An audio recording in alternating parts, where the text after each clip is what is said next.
समाज सेवी, सामाजिक कार्यकर्ता रोज कांतिभाई आदिवासी, आप बता रहे हैं आपने मासवाड़ा, डूंगरपुर और तमाम उदयपुर समाज में समाज को जगाने का काम जो किया है, आपके शब्द बाणा से हमारे उदयपुर संभाग और संभाग मुख्यालय को काफी युवा आपको शब्दों को सुनने के आतुर है।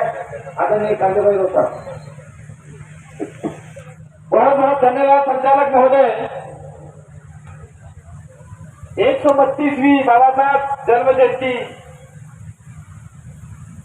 उदयपुर के यहाँ कोट चौराहे पे नहीं मनाई जा रही या फिर उदयपुर जिले में नहीं मनाई जा रही है, डूंगरपुर में नहीं मनाई जा रही है, ये राजस्थान में नहीं मनाई जा रही है, ना पूरे भारत में मनाई जा रही है। बाबा साहब की जन्म जयंती पूरे विश्व में मनाई जा रही है। ऐसा कोई भारत का एक व्यक्ति पैदा हुआ था जिसको आज पूरा विश्व सलाम करता है, पूरा विश्व उसको मानता है।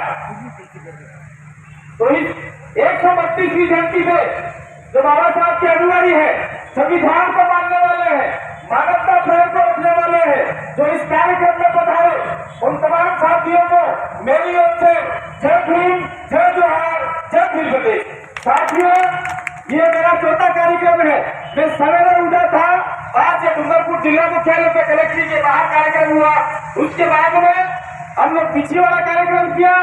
तीसरा कार्यक्रम हमारा कृष्णा जी के पास में भूजन का कार्यक्रम था, अभी भी चल रहा है, हजारों की संख्या में लोग बैठे हुए। और चौथा कार्यक्रम आज के सौभाग्य से यहाँ कोट चौराहे, अम्बेडकर चौराहे पे हम लोग इकट्ठा हुए और ये कार्यक्रम आयोजित हो रहा है। मैं अपनी ओर से नहीं कह रहा, संविधान की प्रस्तावना है, उस प्रस्तावना में बाबा साहब के साथ में जितने भी लोग संविधान निर्माण करने को थे, वो सारे लोगों की मंशा थी और भारत के नागरिकों की मंशा थी, सबको समानता का व्यवहार मिले, बंधुत्व का व्यवहार मिले, न्याय का व्यवहार मिले। लेकिन मुझे नहीं लगता आज की तारीख में समानता है, नहीं लगता मुझे। पुलिस प्रशासन भी ले जाए इस वीडियो को, राज्य सरकार को दे, केंद्र सरकार को दे, जिसको देना है उसको दे, क्योंकि हमारे मन में 30 है। ये 30 जब तक हमारे लोगों को नहीं बताएंगे तब तक हम चैन की सांस नहीं ले। देखिए भाइयों, उदयपुर जिले में 144 धारा बाबा साहब जयंती के आने से पहले लगा दिया। लगाया क्यों लगाया? क्यों लगाया? उससे पहले हम न तो हिंदू धर्म के विरोध में है, न मुस्लिम धर्म के विरोध में है, न ईसाई धर्म के विरोध में है, न बुद्धिस्ट धर्म के विरोध में है, क्योंकि भारत देश धर्मनिरपेक्षता वाला देश है। इसलिए हम किसी धर्म के विरोधी नहीं है। लेकिन कुछ दिन पहले 30 तारीख के दिन पूरे भारत में, पूरे उदयपुर जिले में एक कलर के झंडे लगाए। उस समय कहा गया था तुम्हारा 144 की धारा, और आज देश के संविधान का निर्माण करने वाले दलितों, शोषितों, पीड़ितों, आदिवासियों और संविधान प्रेमियों को अधिकार देने वाले की जन्म जयंती आते ही आपने 144 धारा लगाई। तो ये क्या दोगली नीति है? कौन सी दोगली नीति है भाई? राजस्थान सरकार से भी हम पूछना चाहते हैं और उदयपुर कलेक्टर से भी हम पूछना चाहते हैं। मुझे तो ऐसा लगता है कि अभी आपका ये जो बाबा साहब जयंती है, उसके कुछ 6 दिन बाद में मुसलमान भाइयों का एक त्योहार आ रहा है, ईद का, तो वो भी अपने झंडे लगाते हैं, तो वो झंडे भी नहीं लगाने दिए जाएंगे, ये मुझे लग रहा है। तो हमारे मन में 30 है। अगर देश में हम लोगों को समानता होती तो आदिवासी, दलित, शोषित, पीड़ित, ओबीसी वर्ग के लोग बाबा साहब जयंती मना रहे थे, तो हम लोग यहाँ झंडे लगाते हैं, तो आपके पेट में काहे को मरोड़ पड़ रही है भाई? ये हम लोग पूछना चाहते हैं और इस मंच के मार्फत से कहना चाहते हैं। अगर आप लोग संविधान की बात मानते तो हमको भी बराबर का दर्जा देते और उनको भी बराबर का दर्जा देते। मैं इस बाबा साहब की जयंती पे आप लोगों को कहना चाहता हूँ, जिसके आपके सामने जितने भी महापुरुष के फोटो लगाए हैं, मैं आपको भी सवाल करना चाहता हूँ, आपको भी प्रश्नवाचक चिन्ह लगा के जाना चाह रहा हूँ। मेरे घर पे आके देखिए, मेरे घर में मेरे महापुरुष जो हमारे महापुरुष के हुए हैं और जो हमारे मैं भील हूँ, आदिवासी हूँ, मेरी जो कुल देवी है, मेरी जो कुल देवी है, उसकी फोटो के अलावा कि कोई फोटो मेरे घर में नहीं मिलेगा। और मैं कहना चाह रहा हूँ आप लोगों को, आपके आज के दिन जय भीम के नारे लगा देंगे, बाबा साहब का गमछा पहन लेंगे, बाबा साहब का झंडा उठा लेंगे, और कल होते ही सवेरे जय श्री राम के आप लोग नारे लगाओगे, तो फिर काय बाबा साहब की जयंती मना रहे भाई? क्यों मना रहे बाबा साहब की जयंती? आज की तारीख में 2023 का चुनाव आ रहा है, पूरे राजस्थान में बाबा साहब की जयंती को राजनीतिक रंग दे दिया गया। डूंगरपुर के अंदर कांग्रेस की रैली निकाली, बाबा साहब का कोई झंडा नहीं, कोई फोटो नहीं, सारे कांग्रेस के झंडे लेके लोग युवा पे भटक रहे हैं। ये मेरे आगे चल रहा है और कह रहे हैं कि हम बाबा साहब की जयंती मना रहे हैं, घंटा मना रहे, क्या मना रहे? वो उनका काम कर रहे हैं, तो लोगों को गुमराह कर रहे हैं। दूसरा, ये भी मैं उदयपुर की बात करना चाह रहा हूँ, शायद कल की बात है, आपके उदयपुर जिले के अंदर बीजेपी के लोगों ने बाबा साहब की जयंती को आने वाली है, तो बाबा साहब के स्टेच्यू को दूध से नहलाया। सुनिए आप लोग, दूध से बाबा साहब की मूर्ति को नहलाया, उसके बाद में न जाने पानी से नहलाया, गंगाजल से नहलाया, वो हमें नहीं पता। और देखिए बाबा साहब ने क्या कहा था, मैं ज्यादा बाबा साहब के बारे में पढ़ा नहीं हूं, लेकिन जो भाषणों में सुनता और जो लोग हम लोग बात करते हैं, बाबा साहब ने क्या कहा था, मेरी मजबूरी थी कि मैं हिंदू धर्म में पैदा हुआ और मैं मरूंगा तो हिंदू धर्म में नहीं मरूंगा। तो बाबा साहब की मूर्ति पे आप लोग जल अभिषेक लगा के क्या साबित करना चाह रहे हैं? बाबा साहब ईसाई भी बने, बुद्धिस्ट भी बने, बाबा साहब ने धर्मनिरपेक्षता का जो पाठ था वो भारत के तमाम लोगों को संदेश दिया कि यहाँ पे सभी धर्मों का समान दर्जा। उन्होंने ईसाई भी धर्म ग्रहण किया, बुद्धिस्ट भी किया, हिंदू धर्म भी पैदा हुए, न जाने सभी धर्मों को साथ में लेके चले। तो काहे को आपने बाबा साहब की मूर्ति को जल अभिषेक या फिर आपका दूध अभिषेक से नहलाया? अगर इतने ही बाबा साहब के हितैषी थे, अगर आपका 50 लीटर दूध किसी अनाथ बच्चे को जाता तो बाबा साहब को कितनी खुशी होती? अनाथ बच्चे को दूध जाता, गाय को दूध चलाया। तो ये जो आज की तारीख में ये जो 132वीं जयंती बाबा साहब की आई, वो जयंती पूरे राजस्थान में और जहां जहां चुनाव है मध्य प्रदेश में, वो राजनीतिक पार्टियों की बेहतर गई। इसलिए मेरे भाइयों, हमें राजनीतिक पार्टियों की विचारधारा जिस जिसके भी हो, यहाँ पे बैठे हो, चाहे कांग्रेस को, चाहे बीजेपी को, चाहे किसी अन्य पार्टी को, बीटीपी को, चाहे आप पार्टी के हो, ऐसे महापुरुषों की जब जयंती आती है तो उस दिन विचारधारा घर के अंदर खोटी होगी, अलमारी होगी, उसके अंदर बंद करके आइए और बाबा साहब का जो संविधान का झंडा दिया है, जय भीम का झंडा दिया है, उसको लेके आगे बढ़ेंगे तो निश्चित रूप से हमारा समाज का और भारत के तमाम नागरिकों का फायदा हो सकता है।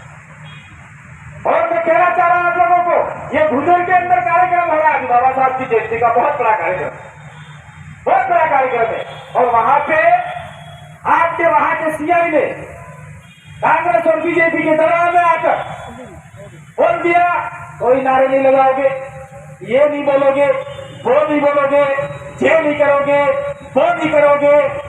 तो ये आज की तारीख में आर्टिकल 19 का है, आर्टिकल 19 कहता है हमको बोलने की आजादी है, हमको हमारे विचारधारा रखने की आजादी है, हमारी बात रखने की आजादी है। तो आज की तारीख में आप लोग रोक रहे, कल उठा के हम अगर कहीं किसी दिन आपके साथ सहयोग से कहीं चले गए ऊपर और अगर हम लोग किसी पोजीशन पे बैठ गए तो ऐसे लोगों को हम लोग चिन्हित कर रहे हैं और आने वाले समय में आपको भी बाड़मेर और जैसलमेर की रेत खिलाने के लिए हम लोग तैयार बैठे हुए हैं। इसलिए आप लोग सबको समानता के साथ में लेके चलिए, नाटक मत कीजिए।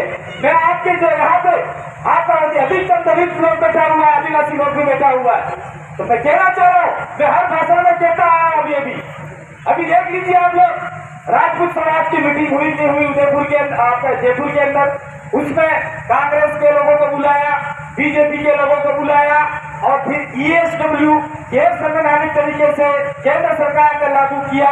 चाहे आप लोग 10 तो 15 तो 20 तो हमें कोई आपत्ति नहीं, तुम्हारी मर्जी जिसका देना हो, तो संविधान का उल्लंघन करके दे दिया।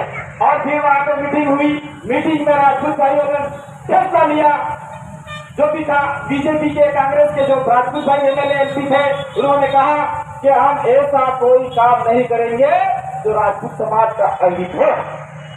ऐसा वहां पे उन्होंने फैसला लिया। फिर उन्होंने कहा कि अब की बार 2023 में राजपूत समाज का मुख्यमंत्री होना चाहिए। तो वसुंधरा राजे कौन से समाज की थी, उससे पहले होगी वो भाई।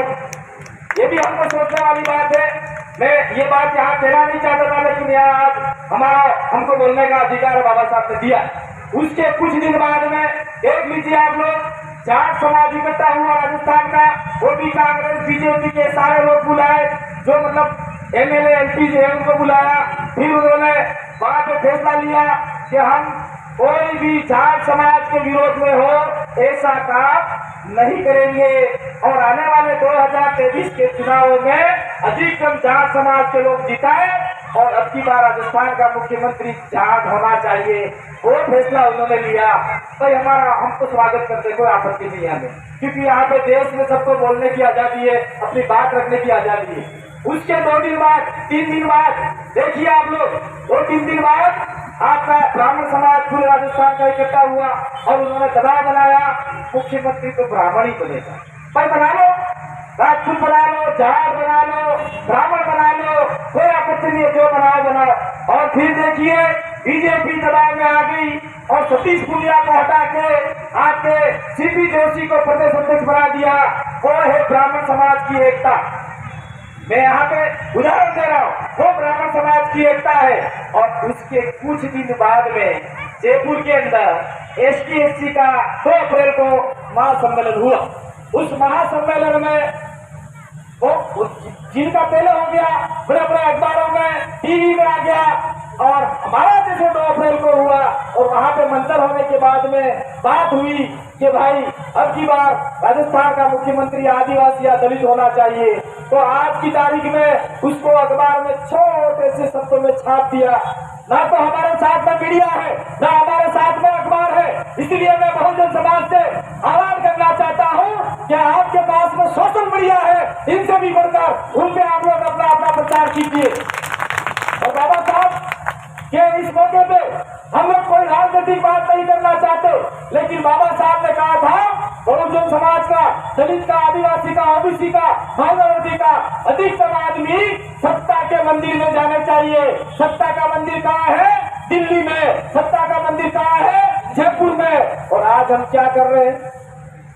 चुनाव आते ही दलित भाइयों को लॉलीपॉप दे दिया, आदिवासियों को लॉलीपॉप दे दिया, फिर उनको चुनाव में भेज दिया, और फिर दलितों को ही आदिवासियों के विरुद्ध में भड़काया जाता है। उदाहरण मैं लेना चाहता हूं आप लोगों को। काकी डुंगरी का कांड हुआ, बीजेपी के नेता मदन दिलावर काकी डुंगरी आए डूंगरपुर के अंदर, और फिर उन्होंने कहा कि आदिवासी तो नक्सलवादी। कौन बोला? दलित बोला। लड़ाई किसने करवाई? दलित और आदिवासियों में। उसके ठीक कुछ दिन बाद में अभी विधानसभा सत्र चल रहा था, उसमें फिर बीजेपी ने उंगली करी। कोई ब्राह्मण बोलेगा, राजपूत बोलेगा तो आदिवासी भड़क जाएंगे, दलित बोलेगा तो नहीं भड़केंगे। कैलाश जी मेघवाल को फिर कहा कि आप बोलिए। कैलाश जी मेघवाल फिर बोले, क्या बोले? दक्षिण राजस्थान में नक्सलवादी बीज आ गए। कौन बोला? दलित बोला। उसके बाद में 2 दलित बोलने के बाद में राजेंद्र जी राठौड़ बोले कि ये ठीक कह रहे हैं, आ गए। तो मैं इस मंच के मार्फत से कहना चाहता हूँ, कहाँ है वो बीज? आओ जल्दी खर्च कर हमको बताओ, कौन सा आदमी है हमारे इलाके में, हम खुद उसको सजा देंगे। हमारे अंदर कस्टमरी परंपरा है, ऐसे आदमी को हम लोग इस इलाके से बाहर फेंकने का काम हम लोग करेंगे। आओ तो सही, बताओ तो सही, कौन ऐसा आदमी? इसीलिए मैं कहना चाहता हूँ, जो दलित आदमी, दलित भाई अगर आपके अधिकारों की बात करेगा, संविधान की बात करेगा, तो उसको जातिवाद का तगमा दिया जाएगा। ये जातिवाद कर रहा है, ये फला कर रहा है, ये मेघवालवाद कर रहा है, ये वो कर रहा है, यादववाद कर रहा है, वो कर रहा है, ऐसा करके हमारी आवाज को दबा दिया जाएगा और बोलेंगे जातिवाद की विचारधारा वाले लोग। उसके बाद में आपका मुसलमान भाई इस इलाके में मुसलमान को क्या कह दिया जाता है कि आप विदेश से आओ, बाहरी हो, ये हो, वो हो, और मुसलमान अपने अधिकारों की बात करेगा। बाबा साहब को वहां भेजने वाले कुछ मुस्लिम लोग भी थे संविधान सभा में। बाबा साहब ने मुस्लिमों के अधिकारों को भी वहां लिखा, तो आज की तारीख में मुसलमान भाई जिसके अधिकार की बात करेगा तो उसको कह देंगे ये आतंकवादी है, ये देशद्रोही है, जेल में डालो, दलितों को जेल में डालो, आदिवासियों को नक्सलवाद के नाम से डालो, दलितों को जातिवाद के नाम से डालो। अब बचा कुचा एक ही समाज है पूरे भारत में। कौन सा समाज है? ओबीसी समाज। दलितों की बारी आ गई, मुस्लिमों की आ गई, आदिवासियों की आ गई, चोट की बारी ओबीसी समाज की आने वाली है। इसलिए मैं बाबा साहब के जन्म जयंती के मार्फत से कहके जाना चाह रहा हूँ, दलितों, आदिवासियों, पिछड़ों, अल्पसंख्यक लोगों के साथ में कंधे से कंधा मिला के चलो, नहीं तो आने वाले समय में आपका भी हश्र वही होने वाला है। मेरे साथियों, मेरे भाइयों, मैं इस जयंती के ऊपर से कहना चाहता हूँ, बंधुत्व, न्यायता, कहाँ है न्याय, कहाँ है समानता? अभी आपका ये बड़गांव के अंदर एक राजपूत समाज के कोई राजपूत समाजी था, उसको शेर खा गया चट्टा छिरा चट्टी में, और फिर वहां पे उसको 20 से 22 लाख रुपए सरकार की ओर से दिए। एक लिए आपने अखबार में पढ़ा, हमने भी अखबार में पढ़ा। और ये पूजा भील जिसका रेप हुआ, बलात्कार हुआ, उसके 10 टुकड़े कर दिए और मात्र कलेक्टर ने 30 कर ली। क्या कर ली? कि उसको जनता क्लिनिक में नौकरी देंगे। घंटा का जनता क्लिनिक कब बंद हो जाएगा? क्या करोगे जनता क्लिनिक का? उसको परमानेंट नौकरी चाहिए भाई, उसके परिवार को। उसके बाद में कहा कि 4.5 लाख रुपये हम दे रहे हैं। एक दलित की, आदिवासी बेटी की इज्जत लूटी जाती है, उसके 10 टुकड़े के जाते हैं, उसकी कीमत मात्र और मात्र 4,20,000। और एक भाई, अभी आपके मुस्लिम भाई और जो दर्जी भाई के अंदर कोई लड़ाई हुई तेली समाज के बीच में, यहाँ पे उसको 50 लाख रुपए सरकार ने दिया और अन्य और समाजों ने दिया। तो इस दलित की बेटी ने कौन सा गुनाह किया? क्या ये भारत देश की नागरिक नहीं है? क्या ये संविधान को नहीं मानने वाले थे? या बाहर से आए थे, पाकिस्तान से आए थे, अफगानिस्तान से आए थे, चीन से आए थे, कहां से आए थे? सरकार बताए। दूसरा ये है कि अभी कल परसों सर्व समाज ने, जो बाबा साहब को मानने वाले, संविधान को मानने वाले, कानून को मानने वाले हैं, उन्होंने मावली में रैली निकाली। मावली में रैली निकालने के बाद में पुलिस वालों ने उनके ऊपर लाठीचार्ज किया। जब निर्भया कांड हुआ, पूरा देश सड़कों पर उतर रहा था, सारे रोड जाम कर दिए थे। उस समय आपकी लाठी को कौन सा जंग लग गया था? मैं इस यहाँ मंच के मार्फत से पूछना चाहता हूँ, कौन था वो अधिकारी लाठीचार्ज का आदेश देने वाला? कौन थे वो लोग लाठीचार्ज करने वाले? उनको भी सस्पेंड करवाना होगा, उनको भी कानून की बात सिखानी होगी, नहीं तो आने वाले समय में हमारे समाज का ऐसा ही नुकसान होता जाएगा। कौन लड़ेगा आपके लिए? बाबा साहब ने आपको संविधान की किताब दिया, संविधान की किताब दुकान से खरीद के लाने के लिए आपके पास पैसे नहीं है। दारू पीने के पैसे, अय्याशी करने के पैसे, वो तो छोड़ दीजिए, वो तो हम लोग करते। लेकिन आप लोग मेले में गए, महाभारत लेके आ गए, मेले में गए, रामायण लेके आ गए, गीता लेके आ गए और वेद पुराण लेके आ गए। वेद में लिखा क्या है ये तो पढ़ो सही। बाबा साहब ने साफ कहा था और उस वेद में लिखा हुआ है कि जो भी दलित, जो भी पिछड़ा अगर वेद के उच्चारण सुन ले तो शीशा गर्म करके उनके कानों में डाल दिया जाए। लाओ वेद की किताबें, लाओ पुराण की किताबें पढ़ो, तुम्हारे बच्चों को दुनिया के रास्ते में ले जाओ। बाबा साहब ने जो जितनी मेहनत की सारी की सारी पानी में जाने वाली है। कौन लड़ेगा आपके लिए? वो ऐसे व्यक्ति उठ के आने वाले नहीं है, न तो आसमान से आएगा न जमीन फाड़ के आएगा। आप में से ही कोई ऐसे व्यक्ति को पैदा करने होंगे, उन विचारों को घर घर तक पहुंचाने होंगे। बाबा साहब को अगर आप मानते हैं, उनकी जयंती मनाते हैं, तो आज के बाद आपकी धार्मिक किताब को साइड में रखिए। धार्मिक किताब आपको जाति प्रमाण नहीं दिलाती, धार्मिक किताब आपको सरकारी नौकरी नहीं दिलाती, धार्मिक किताब आपको विधानसभा, आपको लोकसभा नहीं भेजती। अगर संविधान की किताब है तो आपको सारे अधिकार दिलाएगी, संविधान की किताब है तो आपको जाति प्रमाण दिलाएगा, संविधान की किताब है तो आपको लोकसभा और विधानसभा में भेजने का काम करेगा।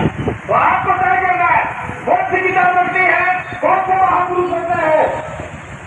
रखिए आप लोग, जो किताब दिखला गया, आपके कानों में डाला गया, आपके बाथरूमों को प्रताड़ित किया गया, उनको रखना चाहते हैं या इनको रखना चाहते हैं? मैं तो आज के बाद मेहनत करते हैं फोटो ये सारे, मैं उनको ही पूछता हूँ। मैं उनको ही नमन करके निकलता हूँ।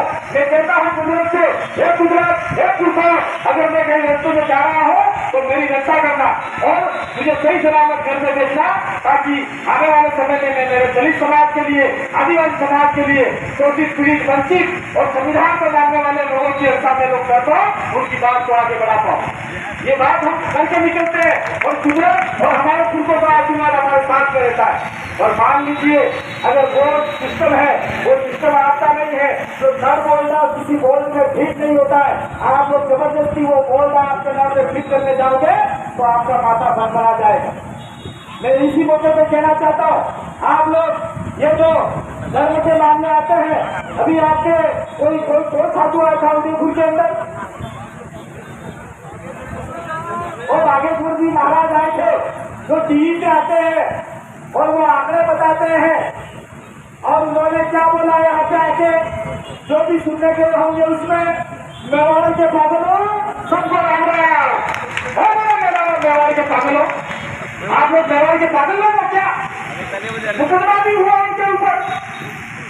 लेकिन सबसे बड़ी बात यह है कि पागल बनना कितनी मूर्खता है। कौन सा साधु हुए उन्होंने, हमारे लोगों को मूर्ख बनाया जाता है, पागल बनाया जाता है, और फिर भी हम लोग उसके नाम से ताली बजाते हैं। उदयपुर की एक लड़की है तो चाहे बाहर होती है, सुहानी शाह, बागेश्वर जी से ज्यादा सुहानी शाह के वीडियो देखो, आपको समझ में आ जाएगा पाखंडवाद क्या है, वैज्ञानिकता क्या है, तार्किकता क्या है, सत्यता क्या है, वो बात आपको समझ में आ जाएगी।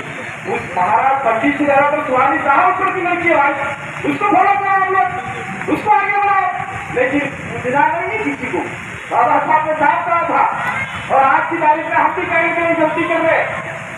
बाबा साहब को कोई भगवान बना रहा है, बाबा साहब को कोई क्या बना रहा है, ऐसे महात्मा पुरुष जो इस धरती के बार बार पैदा नहीं होंगे।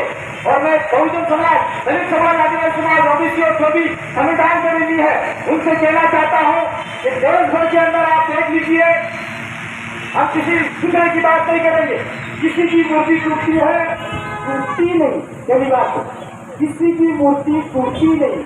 बाबा साहब की मूर्ति का कहीं हाथ तोड़ दिया, कहीं पैर तोड़ दिया, कोई बोलता नहीं है। ना तो केंद्र सरकार वाले बोल रहे हैं, ना आपके राज्य सरकार वाले बोल रहे हैं, ना जिला प्रशासन बोल रहा है, ना सिख छोड़ने में ना थाना बोल रहा है, ना आपका फील्ड अधिकारी बोल रहा है, ना पार्टी के पदाधिकारी बोल रहे हैं।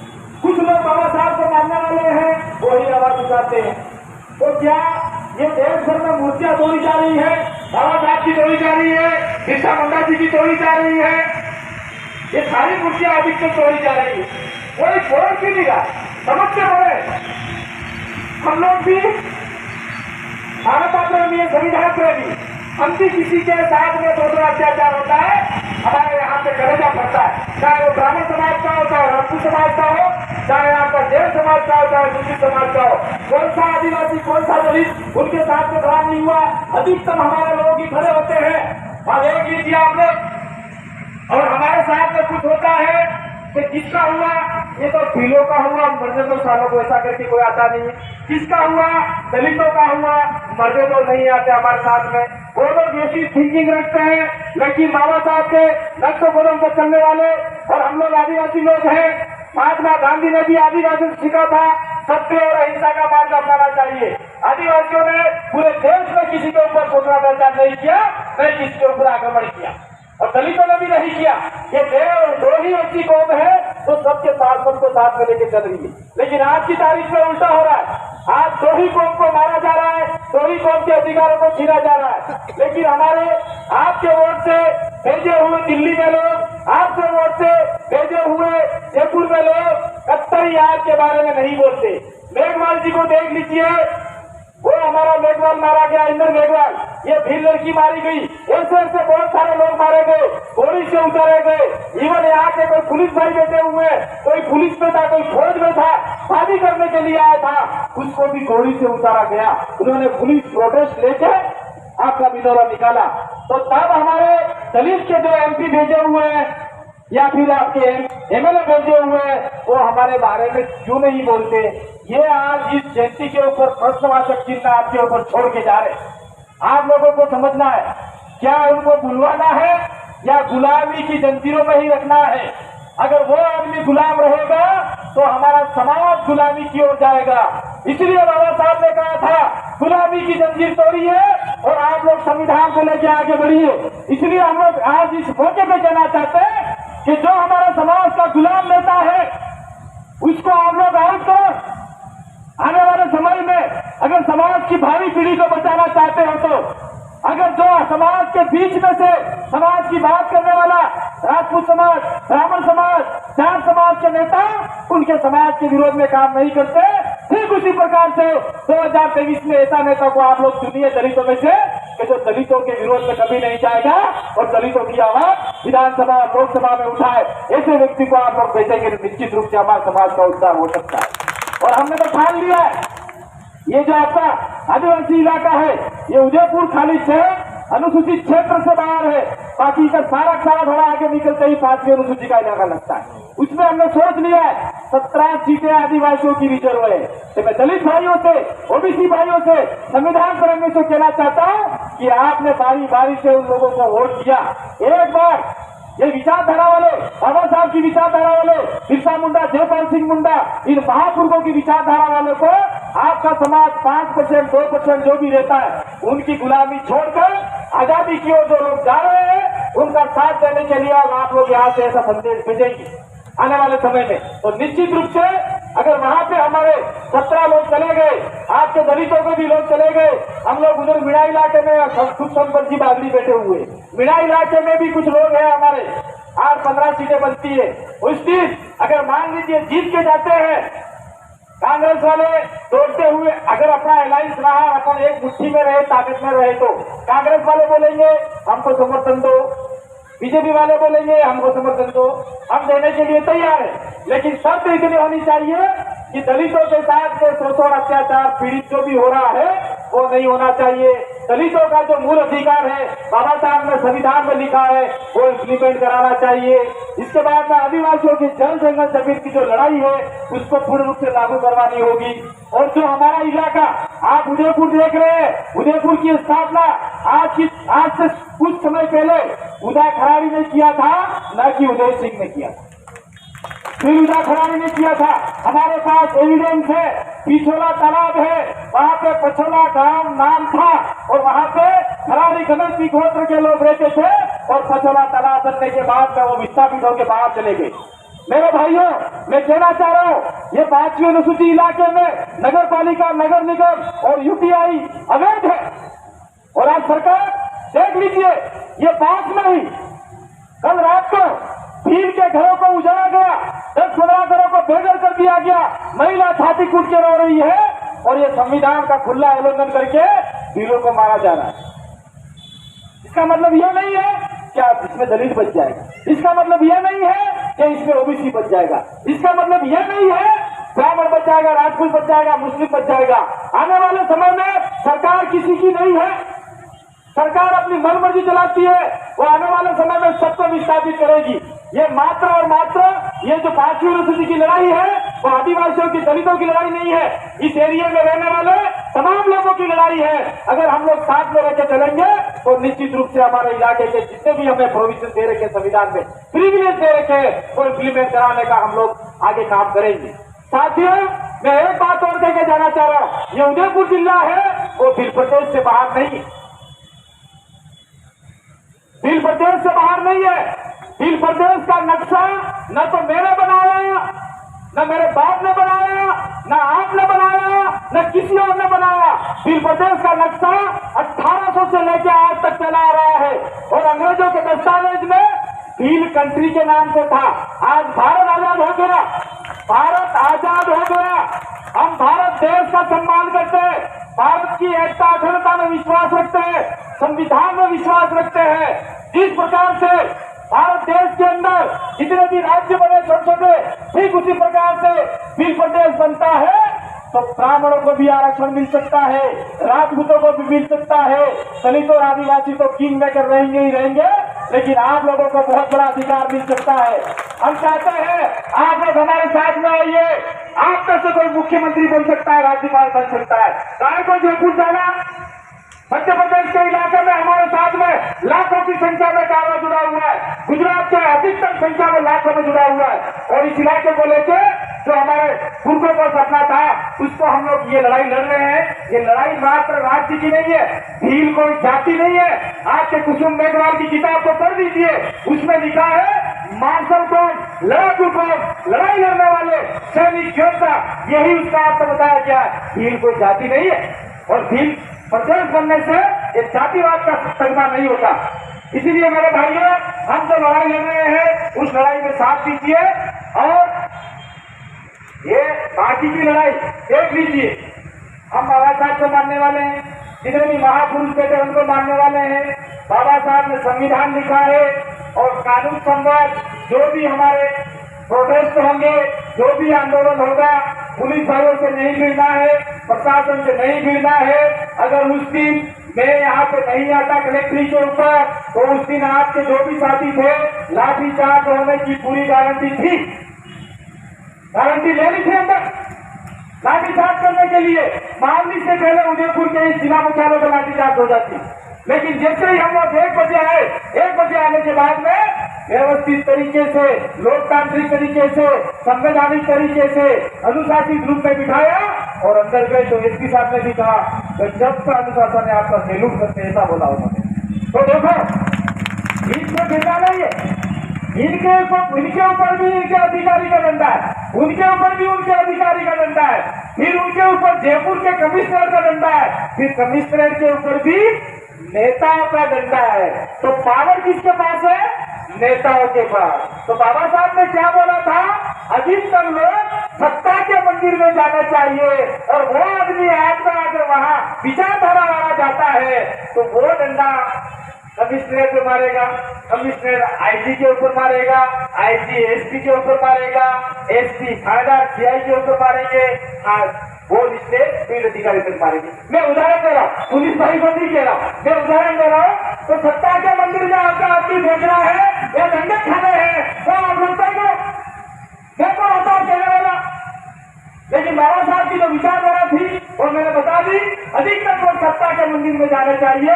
और इस साल जो बाबा साहब की जयंती का राजनीतिकरण हो गया वो नहीं होना चाहिए। इसी आशा विश्वास के साथ में आपने हमको सुना और बाबा साहब की जयंती पे हमको बुलाया, मान सम्मान दिया, पगड़ी से नवाजा गया, फूल मालाओं से नवाजा गया। उसी का मैं सम्मान करते हुए आप सभी को कोटि कोटि वंदन करता हूँ। और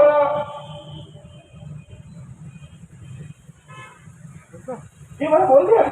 और एक चिट्ठी आई है, बीजेपी ने बाबा साहब का दूध अभिषेक किया। भगवान बनाने के बाद आज हम बाबा साहब को 10 से धोकर पुनः महापुरुष बनाएंगे, फिर माल्यार्पण करेंगे। तो भाई आपकी कमेटी का एक आदेश आया है, बाबा साहब की मूर्ति पे दूध अभिषेक किया, तो आप लोग नल का पानी ले आइए, उसके ऊपर छिड़किए, धुलाई कीजिए, उसके बाद में माल्यार्पण कीजिए। ये आपकी कमेटी का है, लेकिन अनुशासन के रूप में करना है, ना किसी पुलिस से भिड़ना है, ना किसी अधिकारी से भिड़ना है। उनसे डबल वार्ता करनी है तो अपन सब कर सकते हैं।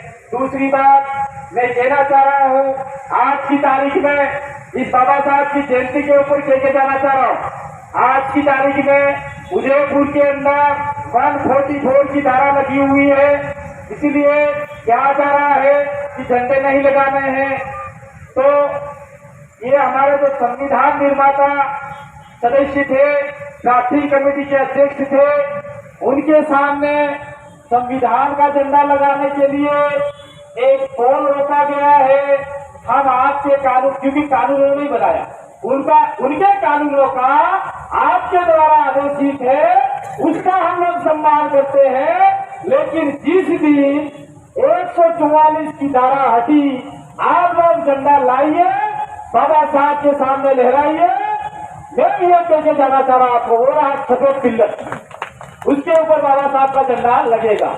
आज देख लीजिए, हर जगह चौराहे पे, हर जगह उसके ऊपर बहुत सारे झंडे लगे हुए, उसको कोई उतारने के लिए तैयार नहीं, हमारे झंडे को तोड़ने के लिए तैयार है। तो मेरी बात को सुना, इसलिए आप सभी का आभार। अंत में एक नारा लगा देंगे, जय जय जय जय जय भीम, जय भीम, जय भीम। बहुत बहुत धन्यवाद, आभार, जोहार। झंडा हम लोगों के अपना भी झंडा फहरा देंगे मना लगा मैं बोलता हूँ बस आज घरों में दीपदान होना चाहिए ये हम लोग फैला भी सकते हैं, कोई प्रॉब्लम नहीं है, लेकिन हम प्रशासनिक अधिकारियों से लिखित रूप में लेंगे। सुनिए भाई, जो भी अपन को किसी से उलझना नहीं है आज की तारीख में, लेकिन हम लोग कलेक्टर से पूछेंगे। सुनिए आप, सुनिए, कलेक्टर से पूछेंगे, एसपी साहब से पूछेंगे, इवन यहाँ आगे बात करने पे तो पूछेंगे क्या भाई ये किसी संगठन का झंडा है, इसके ऊपर कौन है, संविधान निर्माता बाबा साहब है, क्या ये हिंदू धर्म का झंडा है, आप ही बताओ, क्या ये मुस्लिम धर्म का झंडा है, क्या ये ईसाई धर्म का झंडा है, क्या ये बुद्धिस्ट धर्म का झंडा है, क्या है ये? तो फिर धार्मिक झंडे नहीं लगाने ऐसा मामला है। तो अगर आप संविधान को मानते हैं, कानून को मानते हैं, तो कलेक्टर साहब के हाथ कोई दिक्कत नहीं है। कलेक्टर साहब से और एसपी साहब से और आपके यहाँ पे आईजी साहब और दूसरा सबसे बड़ा यहाँ पे की आयुक्त बैठे हुए, उनसे जाके झंडा लेके जाइए, उनसे लिखवाइए कि ये झंडा किसी भी धार्मिक प्रवृत्ति का नहीं है। और वो लड़ाई जिस दिन अपन जीत गए, उस दिन ये झंडा तो क्या 10 फीट का लगा देंगे आप। है घबराने की बात नहीं है। बहुत बहुत धन्यवाद, आदाब जोहार, जय भीम। भारत देश हमारा है। धन्यवाद क्रांतिकारी लोक अधिकारी और मैं